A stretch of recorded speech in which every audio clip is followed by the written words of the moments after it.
Honestly, I should be packing for my trip right now, but this has happened. So we're filming instead.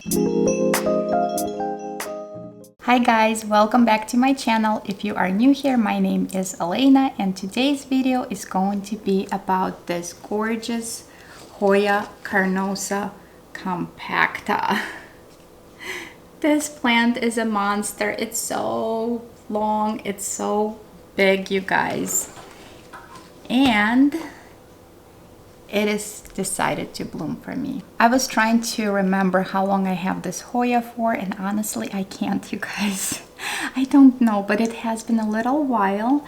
I did buy this plant already pretty large. I mean, obviously not as long as it is now, but it was a pretty good sized plant and it finally bloomed for me, you guys. This is so exciting. I absolutely love these gorgeous blooms. They are so pretty and fuzzy and pink, and they smell like chocolate. Very, very happy. Since I know it takes a while for carnosas to bloom in the first place, this is definitely a very pleasant surprise. So the name for this Hoya is Hoya Carnosa Compacta. It's also known as a Hindu rope. And I think because it's native to southern India. Oh my gosh, I just found another peduncle, you guys. I don't know if we're gonna be able to see it, but it's right here. Wow. What a pleasant surprise. This Hoya, just like any other Hoyas, it does need a well-draining soil. It does like bright indirect light. It's a pretty light feeder, so you don't need to feed this Hoya too often. In fact, I don't think I ever fed mine, be honest with you. And actually, I have never repotted her. She is still in the original soil, but she seemed to be very happy, so I have not done it for now. Once it grows out of its pot, I will definitely do it, and that's when I would replace soil. So that's basically just generic information on this Hoya. Now I would like to tell you how I personally care for this Hoya. You have seen this plant on my northern window before, and that's where it lives. It lived there from the beginning. It gets that bright indirect light all day long. I don't supplement this Hoya with any more light than that, and it's been happy there since day one. When it comes to watering, I water this Hoya once every 2 weeks. I kind of wait for leaves to get soft. Almost when you start seeing a little bit of wrinkling on the leaves, that's when I water this Hoya.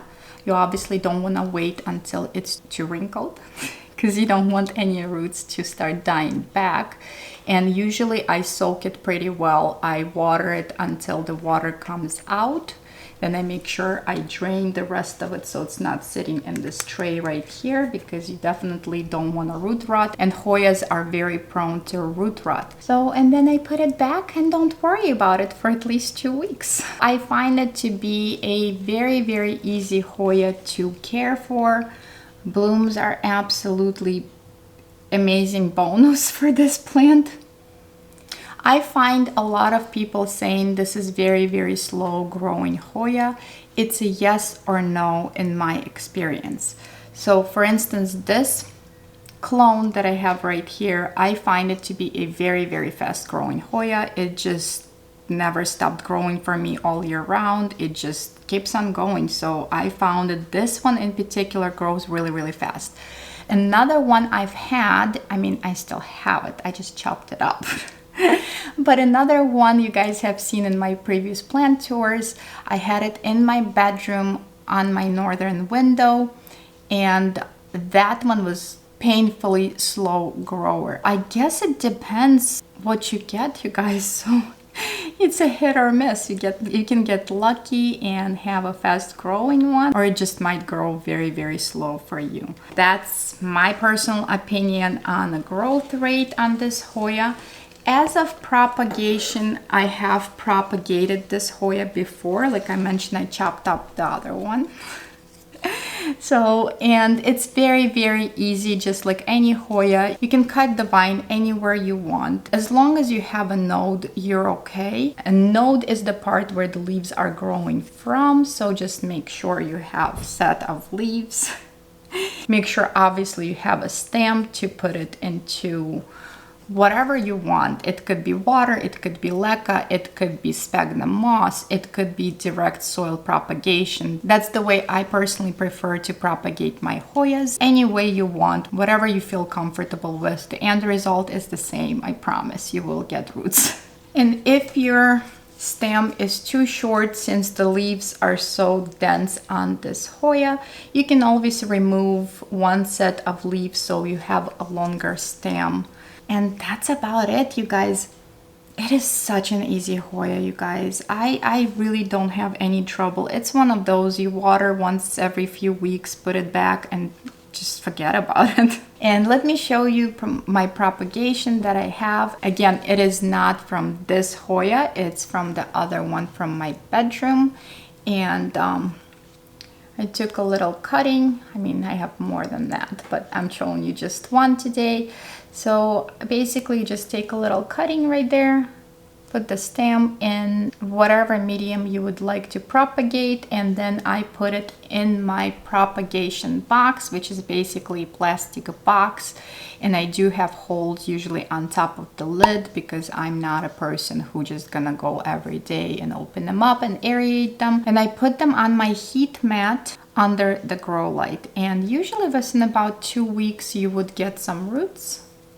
On average, I mean, every Hoya is a little bit different, but on average, I find within 2 weeks, I would get roots on my cuttings. And this one right here is actually already starting a little growth point right here. I don't know if you guys gonna be able to see it because the tiny little dot, but it's starting to grow, and hopefully, since I chopped her up and rerooted her, it might start growing a little bit faster for me.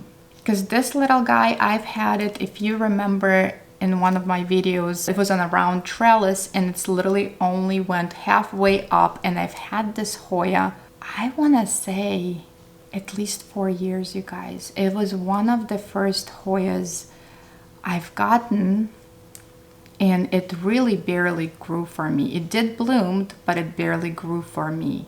There is also a variegated form of this Hoya. There is a white variegation on the outside of the leaf, and there is one on the inside. And those are very painfully slow growing Hoyas for sure, even slower than this. So, but they are absolutely beautiful. So I definitely can recommend this Hoya for anyone. It's just very unusual, very pretty plant, and it's super easy. As of pests on this Hoya, luckily I had never had any issues with pests on this particular Hoya, although this one could be a pain in the butt if you get any kind of pests because of the foliage, the way it crinkles and curves. It's very easy for them to hide in those little crevices. So I got lucky so far, haven't had any issues at all. So I'm just gonna keep it where it lives and never mix it with any new plants because I'm terrified to get any kind of pests on this Hoya. I guess this is the part when I ask you to subscribe to my channel, so do subscribe. Give this video likes and share with your plant friends, and I will see you guys in the next one. Bye guys.